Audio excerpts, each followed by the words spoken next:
لا إله إلا الله ولا حول ولا قوة إلا بالله. السلام عليكم ورحمة الله وبركاته.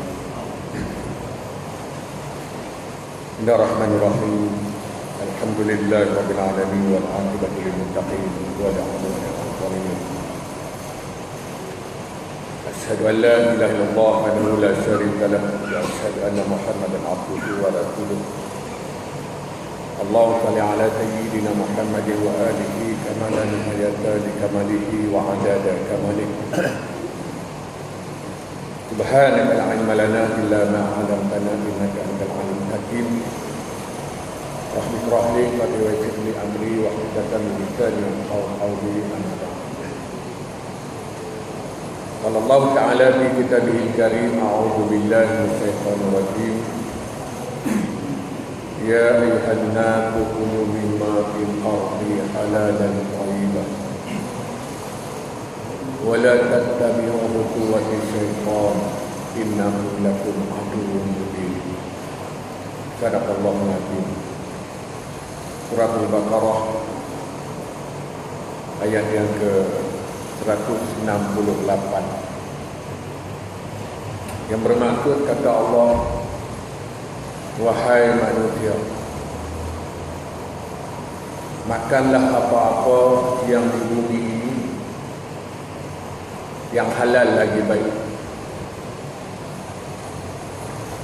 Wala tattabi'u khutuwati syaitan, dan janganlah kamu mengikut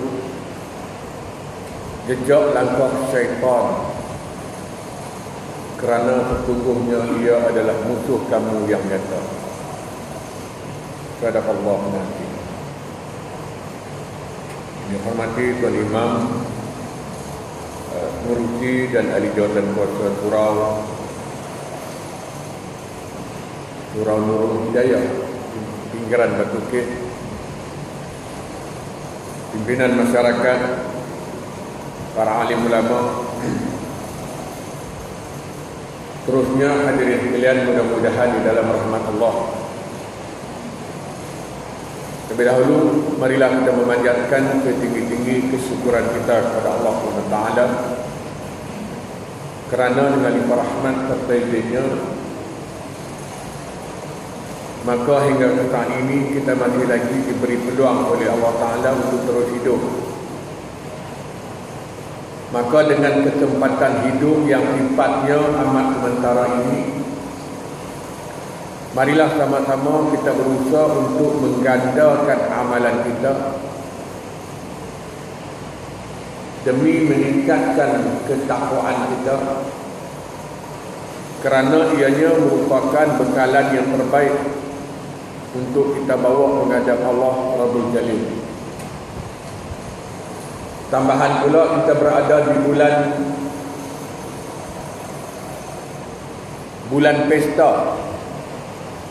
Bagi saya, kalau bulan Ramadan ini, nama pun Ramadan Al-Mubarak, penuh nikmat dan rahmat, yang saya istilahkan sebagai bulan pesta. Antaranya pesta ibadah, ganjarannya terlalu besar, berapa macam. Buat yang sunat, ganjarannya macam yang fardu. Buat yang fardu, ganjarannya berlipat kali ganda. Hatta dalam satu hadis sabda Nabi SAW, afdalu sadaqatin fi Ramadan, sebaik-baik sedekah itu ialah bersedekah di bulan Ramadan. Sebab itu tuan-tuan, yang mana kita sedia maklum, Ramadan ini dia terbahagi 3. Awalnya rahmah, pertengahannya keampunan, pengakhirannya pembebasan daripada api neraka. Ini yang disebut oleh baginda Rasulullah SAW. Dan bagi kita pula, orang Melayu Malaysia, awalnya gempak, awalnya gamat, Sampai AJK pun terkejut, main mana makhluk ni. Pertengahannya suram, campur muram, penghujungnya cumi sepi. Renung-renung, fikirkan. Patutnya kalau kita tengok tentang senario apa yang berlaku di Mekah, di Madinah. Kalau tuan-tuan berhajat nak ke umrah bulan Ramadan, pilah penghujung tu. Dengan tambangnya lebih mahal, hotelnya lebih mahal, serabanya lebih mahal, sebab nak rebut 10 malam yang akhir. Tapi kita hari ni 10 malam yang akhir, kalau kita duduk di KL ni penuh bazar Ramadan satu hal, bazar shopping, coket dan sebagainya. Ini bukan nak meletiak tuan, tak ada nak meletiak apa. Sebab tu mukadimah tadi saya buat ayat pendek ya. Sebab tu Allah panggil wahai manusia. Sebab pagi ni saya nak buat satu benda yang mungkin tuan-tuan pernah dengar, tapi saya nak bagi tip lagi untuk tuan-tuan buat perubahan. Tuan-tuan dan sekalian, tambahan pula kita pula baru beberapa hari, beberapa minggu yang lepas digemparkan dengan isu babi. Lama dah kita lupa babi kan. Main isu Cadbury ni, babi naik nama balik, babi pun terkejut. Orang kecoh pula aku tak pasal-pasal. Cari dua ni pula digempar pula dengan isu JE balik. Inilah Allah panggil wahai manusia. Cerita babi ni tuan-tuan dan sekalian, cerita babi ni cerita lama yang akan berterusan sampai bila-bila. Cumanya tuan-tuan dan sekalian, bila cerita main babi, bila cerita Cadbury ni, kita duduk cerita Cadbury lah. Sedangkan babi ni satu binatang yang Allah bagi jadi. Pertamanya dia mudah beranak banyak. Dalam masa yang sama manfaat daripada hujung domoi sampai hujung ekor. Manfaat dia tu banyak. Sebab tu tuan-tuan tengok, tuan-tuan sekalian, saya rasa mungkin tuan-tuan pernah tengok dah buku ni. Buku Halal Haram, terbitan Persatuan Pengguna Islam Pulau Pinang. Kalau tuan-tuan belum pernah, tuan-tuan cari buku ni di kedai-kedai buku tersyuhur yang harga pasarannya lebih kurang RM20. Telah berada di pasaran lebih daripada 10 tahun yang lepas. Antara statement di sini tuan-tuan sekalian, antara yang kita nak bangkit, yang kita boleh bangkitkan isu susu formula untuk baby. Antara statement susu formula untuk baby, kalau tuan-tuan tengok dalam buku ni, tuan-tuan pergi pada muka surat 125. Sebab saya bercakap ada fakta tuan-tuan, ni baru nak cerita susu, belum cerita lagi ubat gigi, belum cerita lagi Melo. Tuan-tuan nak minum Melo kan? Itulah. Nanti ada kandungan dia tuan-tuan. Tuan-tuan dalam buku ni tuan-tuan, antara yang disebut oleh Persatuan Muslim Student, Persatuan Muslim Student, dia kata hari ini kalau anda nak mencari susu formula untuk baby, tidak ada satu jenama pun yang tidak mengandungi lemak babi. Tuan-tuan nak cari susu formula untuk baby, tak kira apa jenama pun, tidak ada satu pun yang terlepas daripada mengandungi lemak babi. Ini fakta. Tuan-tuan, buku ni kalau salah, macam buku aurat Muhammadiyah, dah lama kena gam, dirampas, diharam. Buku ni masih berada di pasaran, dah diulang cetak berkali-kali tuan-tuan. Yang harap tuan-tuan kalau boleh dapatkan buku ini untuk sebagai bahan bukti. Sebab pertamanya tuan-tuan, sebab apa? Sebab kita ni tak berupaya untuk nak mengkaji, nak memeriksa dan tak sempat pun. Betul tak? Kalau tuan-tuan sempat pun, saya rasa tuan-tuan tidak berkelayakan. Rasanya lah, saya tak mampu. Tapi hari ini ada pihak, ada sumber yang untuk mengkaji. Jadi tuan-tuan sekalian, itu antara isu dia. Tetapi antara isu yang saya nak bawa pagi ini tuan-tuan sekalian, iaitu isu pengharaman rokok. Dan insya-Allah dalam isu rokok pagi ini saya nak bawa kepada tuan-tuan 2 tip. Pertama, tip untuk tuan-tuan benci kepada rokok. Belia benci dadah.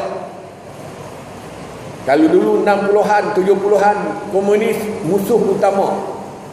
Lepas komunis tak ada, serah diri ke apa ke wallahu alam, maka dadah menjadi musuh utama negara. Betul? Walaupun dikenakan hukuman berat, tetapi penjenayah, penyeludup lebih dahsyat. Bawa masuk kontainer terus. Pakai punya bawa masuk pakai kontainer. Tu belum cerita seluduk dalam patung lah, dalam macam-macam hal yang kita tengok yang berlaku di KLAA, kes seludupan, kaldai dadah dan sebagainya. Tapi tuan-tuan sekalian, antara kita terlepas pandang isu rokok. Tuan-tuan, saya baru ni dalam siri roadshow dakwah saya awal bulan 6 itu, bermula daripada Kelantan beberapa tempat, Terengganu ada 1-2 tempat, sampailah ke Pahang. Bila di Pahang, tuan-tuan, bila saya bangkitkan isu rokok, ada orang tak puas hati. Dan tu lepas ni tak apa, tuan-tuan tak puas hati, lepas ni kita jumpa, kita sembang, ni bahan bukti ada, tuan-tuan sekalian. Sebelum nak panjang-panjang cerita, tuan-tuan, saya nak baca sikit artikel dia, muka surat 203, Fatwa 1900 tahun 95, 1995, merokok adalah haram. Sukacita dimaklumkan bahawa Muzakarah Jawatan Kuasa Fatwa Majlis Kebangsaan bagi Hal Ehwal Islam Malaysia kali yang ke-37 telah bersidang pada tarikh 23 Mac 1995 bersetuju membuat keputusan bahawa merokok adalah haram dari pandangan Islam kerana padanya terdapat kemudaratan. Pengharaman ini adalah terhadap orang Islam saja. Pasal apa? Ada apa saya? Antara sebab saya nak bagi tahu tuan-tuan, saya harap tuan-tuan sepenuh Ramadan ni ambil peluang. Satu, dan juga bulan Ramadan ni peluang ustaz-ustaz nak cakap apa, nak kata apa pun tak apa. Sebab bulan Ramadan ni bulan kesabaran, bulan mengajar kesabaran. Jadi inilah peluang ustaz nak tibai macam mana pun, nak kata macam mana pun, tuan-tuan tak boleh marah. Tuan-tuan kena sabar. Sabar. Kalau tuan-tuan marah, kurang pahala. Tapi saya bukan nak tibai, saya bercakap atas dasar watawasau bil sabri watawasau bil marhamah. Berpesan-pesan atas dasar kesabaran, berpesan-pesan atas dasar kasih sayang. Sebab saya kasih sayang dengan tuan-tuan lah, saya nak beritahu tip sebab dan mengapa. Baik, antara tuan-tuan wajib benci rokok ni, pertama daripada segi bahan kandungan rokok tu. Di kotak rokok pun dah tulis kan.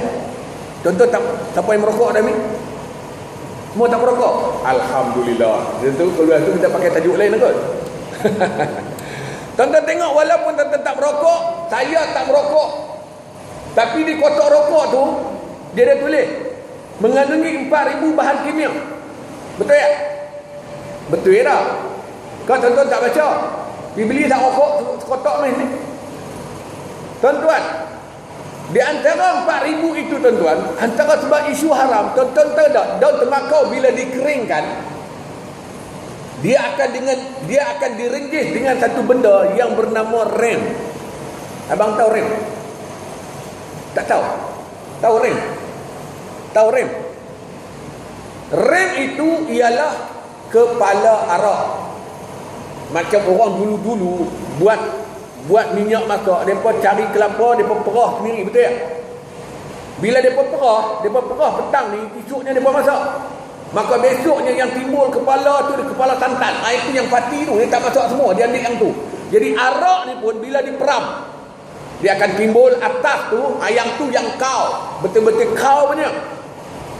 Ni mengalahkan kopi kau. Inilah yang diambil direnjis. Sebab tu rokok ni tu bukan ada apa sangat, dia punya kick lebih.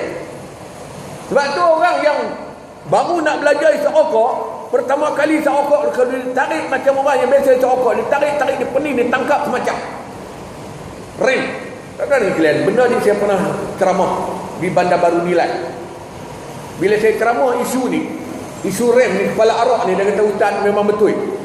Kami, mereka yang dia bawa escort kontainer tu, kontainer tu kan, tuan-tuan tahu apa benda yang dia bawa? Dia pun tak tahu. Dan kebetulan hari tu dia kata, Bila mereka berhenti dekat kawasan rehat, mereka nampak pintu kontainer tu lock tak betul.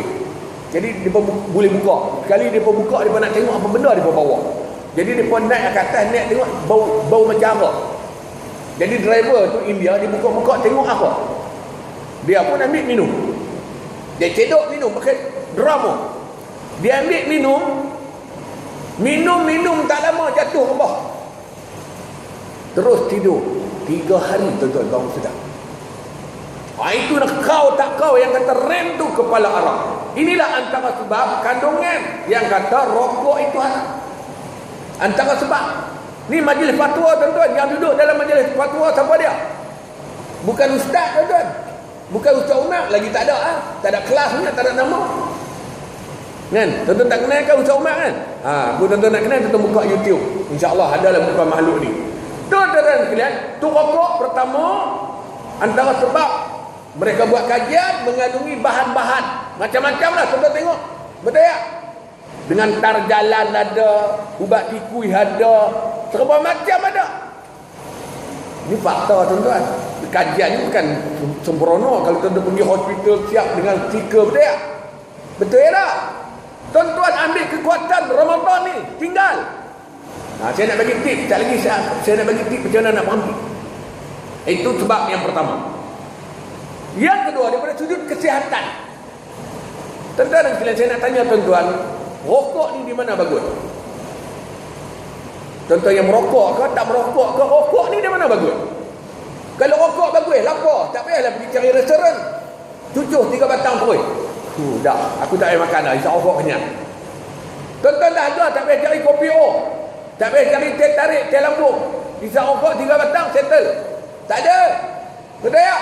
Maknanya rokok ni tak ada manfaat. Tuan-tuan ni belah mana ni? Dia risau je kan tengok macam ni. Tu nak beritahu daripada sudut kesihatan tak ada. Tapi orang pandai rokok ni kalau cipta dia ikutkan downhill dunia untuk nikmat hidup insan lain-lain. Tu downhill. Pandai buat cipta tu dunia untuk nikmat hidup. Kalau palmal peluk adik lama-lama menjadi adik lemah longlai. Tu palmal tu. Tapi gua dapat kat askar, dapat kat tentera, dia kata apa? Polis askar lagak lebih, malah askar lebih lagi. Pandai sebab cipta. Tu cipta tak apalah biar fikir apa. Tu tak ada semua. Okey, tu isu yang kedua. Isu yang ketiga, antara sebab rokok ni haram ialah daripada sudut pembaziran. Rokok berapa ringgit tuan-tuan? RM10.50. RM10.50. Dia kemut duit, dia nak belanja rokok. Duit bayar sekolah anak tak bayar. Sebab tu anak kena tinggal dia mengamuk. Saya tahu lah tuan-tuan. Dah 3 bulan dah tak bayar yuran sekolah. Yuran bayar sekolah. Sedap main suruh. Lepas tu kawan tu tak bayar 3 bulan, dia tinggal anak mengamuk. Dia sanggup korbankan duit dia untuk rokok, dia tak sanggup untuk anak nak belajar sekolah dan sebagainya. Itu satu kes. Kes yang kedua, tuan-tuan boleh tengok. Tuan-tuan boleh lihat setiap minggu. Kalau boleh tuan-tuan hari Jumaat, selepas Jumaat tuan-tuan balik lewat sikit, tuan-tuan pergi tengok dekat tabung derma. Yang mana banyak tuan-tuan? Yang RM1 kah? Yang RM5? Yang RM10? Yang RM50? Yang RM100? Soalan cepu mas, siapa nak jawab? Yang mana banyak? RM100? Dia sanggup belanja rokok sehari RM10. Nak pergi masjid, saya sebut di mana-mana, kalau tuan-tuan kita boleh laburkan paling kurang seminggu RM10, sebulan baru RM40. Betul tak? Penuh duit merah. Okey dah. Tuan-tuan tengok, ya Allah ya Tuhanku. Saya semalam khutbah di Masjid Sungai Aceh di Bukit Tebal, Pulau Pinang. Habis tu tengok duit berlambak tuan-tuan. 99.9 duit RM1. 99.9% duit RM1 tuan-tuan. Berkira kita. Untuk apa? Untuk kita. Betul tak? yang habis dengan hadis sabda Nabi sallallahu alaihi wasallam, "Idza mata ibnu Adam an qata amaluhu illa min salatin, sadaqatin jariyah aw ilmi yuntafa'u bih wa waladin salihin yad'u lahu." Hadis ni saya kata tuan-tuan bukan takat dengar sekali dua, dah hafal dah hadis ni. Yang mana maksudnya kata Nabi lebih kurang bila mati saja seseorang anak Adam maka putuslah segala amalnya melainkan 3. Nak buat sekarang tuan-tuan, ulun mati habis kecuali 3. Apa dia? Antaranya sedekatin jariyah. Sedekah jariyah. Buatlah pelaburan yang besar-besar untuk siapa? Untuk sendiri, bukan untuk pengurusi masjid, pengurusi surau. Betul tak? Ini kita kedekut habiskan duit untuk rokok, habiskan duit untuk sport rim, habiskan duit nak tukar handphone baru. Tak terkejar tuan-tuan. Tuan-tuan nak kejar dunia. Itu yang kata kejar dunia. Dunia lagi jauh. Dunia lagi lari tuan-tuan. Teknologi. Tuan-tuan baru beli kereta, 2 tahun lah keluar dah pesen baru. Tuan-tuan tukar pula, kejar lagi. Tak jadi. Tak terkejar tuan-tuan. Sama lah juga dengan handphone. Betul tak? Tak tahu mula-mula note, lepas tu note 1, note 2 lah, note apa. Saya pun tak ada note lah. Sampai tak ada note lah. Kalau orang tara note tu duit, tak ada duit dah nak beli. Kalau yang beli yang original 2,000 lebih, ni macam ni 2,000 lebih. Kalau yang beli yang ciplak tu murah lah, tapi kena meragam lepas tu pening kepala, Peter in pula. Tu nak bagi tahu tuan-tuan, ni yang akan sampai sedekah jariyah. Buatlah sedekah banyak-banyak. Ada mak ayah semua kan? Semua ada mak ayah kan? Sama ada hidup ataupun mati. Sayang mak ayah kan? Sedekah banyak-banyak, niat aku hadiahkan untuk mak ayah aku. Ini kita habis rokok, habis rokok, isap rokok.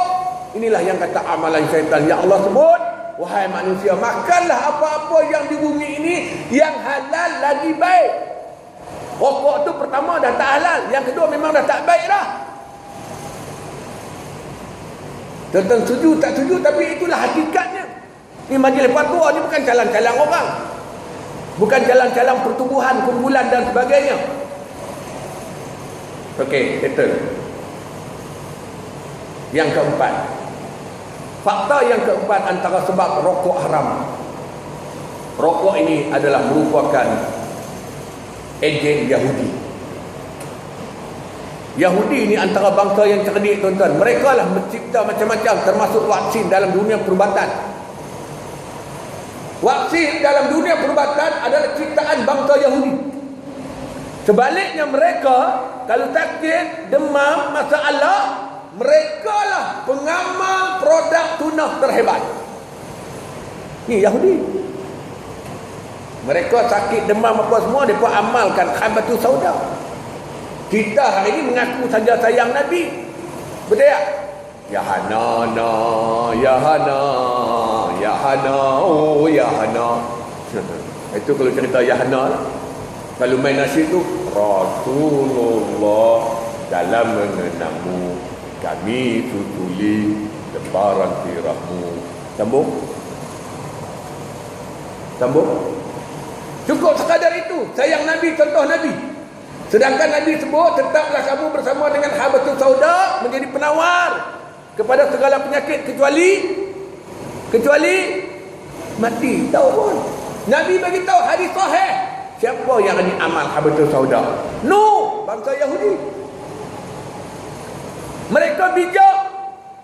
Mereka amal dalam rumah tangga mereka 3 produk hebat: habatus sauda, madu dan susu kambing. Sebab itu mereka cerdik, bijak, maka mereka cipta vaksin. Mereka bagi dekat kita. Makan tak lama mampu. Sebab tu orang yang kena darah tinggi, orang yang kena apa saja, yang kalau bergantung pada ubat hospital, dia akan terus amal sampai mati. Betul tak? Betul tak?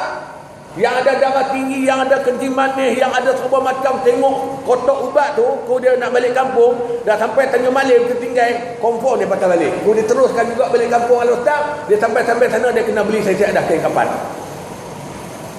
Dia kena siap dah kain kapan dah untuk dia. Sampai macam tu bergantung. Inilah. Tapi kita hari ini agenda Yahudi. Dan juga tuan-tuan untuk pengetahuan. Hari ni rokok antara pemilik besarnya ialah Philip Morris dan British Tobacco. Tuan-tuan tahu dah ni? Tahu dah? Pak Long, tahu dah Pak Long? Pemilik rokok ni siapa dia? Tahu dah ni? Tak tahu. Philip Morris dan British Tobacco. Dan untuk pengetahuan tuan-tuan, ni dengar elok-elok ni. Dengar elok-elok ni, saya nak nasihat tuan-tuan. Dua company rokok inilah merupakan penyumbang dana utama kepada negara haram Israel. Tuan-tuan, apa yang negara haram Israel buat kepada umat Islam di Palestin? Baru ni tangkap seorang remaja Palestin, bunuh. Betul tak? Ni cerita yang kita tahu, yang tak tahu, yang kecil, yang besar. Hari-hari umat Islam di Palestin didera, diseksa, dibunuh dan sebagainya. Kita bila tengok TV, tentera rejim Israel menzalimi kepada umat Islam di Palestin, kita sakit hati. Kelaka punya Israel, haram jadah punya Yahudi, tak guna punya Yahudi, lepas tu ambil okok tutup. Kelaka punya Yahudi. Tak jadi tuan-tuan. Tuan-tuan yang merokok, tuan-tuan ada sumbangan untuk menghancurkan, untuk membunuh umat Islam di Palestin. Sebab tu tuan-tuan kena tanam semangat ni. Tuan-tuan kena benci pada rokok. Kena ada kekuatan. Sebab tu tuan-tuan sekalian, Ibnu Katsir ada menyatakan antara sebab orang jadi malas. Rokok ni bukan ada isu apa, tuan-tuan, malas nak berhenti kan? Bila orang tanya Ibnu Katsir apa sebab seseorang jadi malas, dia bagi 4 sebab. Yang pertama, sebab kurang keyakinan. Kita ni tak tahu yakin ke tak? Yang kedua, kerana ilmu. Sebab jadi malas. Yang ketiga, kerana nafsu. Ni kita ni yang tak boleh nak buang lagi rokok, tak boleh nak benci lagi rokok, kerana dia pengaruhi nafsu ni. Dijolok pula dengan syaitan. Betul tak? Ni tuan-tuan tak apa nak mengaku ni pasal apa? Kemudian yang keempat, masalah hati. Tak kuat tuan-tuan. Hati dan perasaan. Tak ada feeling. Tengok apa yang berlaku kepada di Palestin, tentera rejim Israel menzalimi umat Islam di Palestin, tuan-tuan tak ada hati dan perasaan. Dah tahu tak? Bukan kita tak tahu. Kalau tak tahu, saya nak tolong dedah kan pagi ni. Atas dasar kasih sayang. Ni isu rokok ni bukan isu kecil, isu besar tuan-tuan. Kemudian juga antara sebab rokok ini menjadi haram ialah daripada sudut bau dan pencemaran. Bau dan pencemaran. Nak masuk masjid, nak masuk surau, Bilal Qamar, Allah Akbar, dia pun kalau masuk, dia pun masuk main semayang sebelah kita pun Allahu Akbar. Dia masuk Allah pening. Betul tak? Ni saya nak tanya isteri-isteri, siapa yang suami dia merokok tolong kat tangan? Tak ada? Oh, Alhamdulillah. Seandainya kalau suami puan-puan merokok, siapa yang setuju suami dia merokok angkat tangan? Tak ada, memang tak ada tuan-tuan. Saya ceramah itu dekat Auditorium Felda.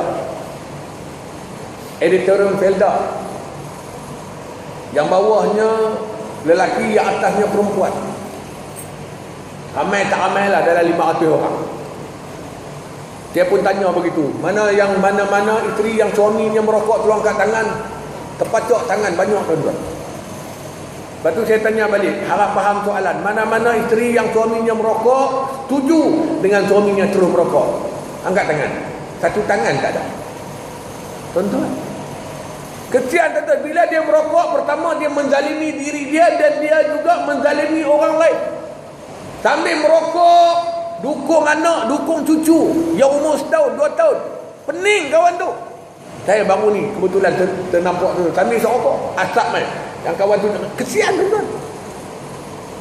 Tuan-tuan yang merokok, lepas merokok piromen bini tengok. Lepas habis rokok terus piromen bini tu. Nak tengok bini nak kata apa, dia nak tolak ke dia nak bagi melekat lagi. Tuan-tuan, ni daripada sudut bau dan pencemaran. Ni cerita rokok, tuan-tuan, tak ada pilihan. Maka sahutlah seruan kerajaan. Kesian kat Pak Allah tu, sampai dah kencing dah tuan-tuan. Zaman Pak Allah lah kempen berhenti rokok, dia buat stiker tak nak. Betul tak? Gambar rokok yang lurui tu dia renyuk, dia hentak sampai bengkok. Bertubuh stiker tak nak. Namun lawan tetap lawan. Kebetulan saya nampak dekat lori, ditukar gambar rokok bengkok tu, dia bubuh yang lurui, dia pasang api. Lepas tu stiker tak nak, dia kalih. Nak tak? Mampu. Punya kreatifnya rakyat Malaysia. Senang saja, potong stiker kalih ya. Daripada tak nak, nak tak? Mampu. Dah serius tuan-tuan. Bukan saya melawak tu. Kalau saya tak tengok mana saya dah modal, tapi ingat saya ni nak fikir sangat benda-benda macam tu. Tak terfikir saya tuan-tuan, tapi mereka ni boleh fikir macam tu. Lawan juga. Tuan-tuan, ambil semangat Ramadan ni tuan-tuan. Berapa jam kita tak makan? Lebih kurang 14 jam. Boleh tak merokok. Habis buka puasa. Saya semalam tuan-tuan, semalam saya on the way balik, berbuka dekat mana, tengah jalan, saya tak ingat tahu mana lokasinya. Minum air, makan kuih ke apa tak, kata cucuk rokok dah. Astagfirullahaladzim. Tak pasal-pasal tuan-tuan buat dosa. Merokok tu tuan-tuan dah hukumnya haram, buat merokok dosa. Isap rokok ya berdosa. Ni nak main masjid ni, rokok tu. Buat dosa dulu kat luar, masuk ni. Astagfirullah, la ilaha illallah. Keluar. Buat dosa pula. Haram pun tuan-tuan. Tuan-tuan tak puas hati sekali duduk main sini kita sembang.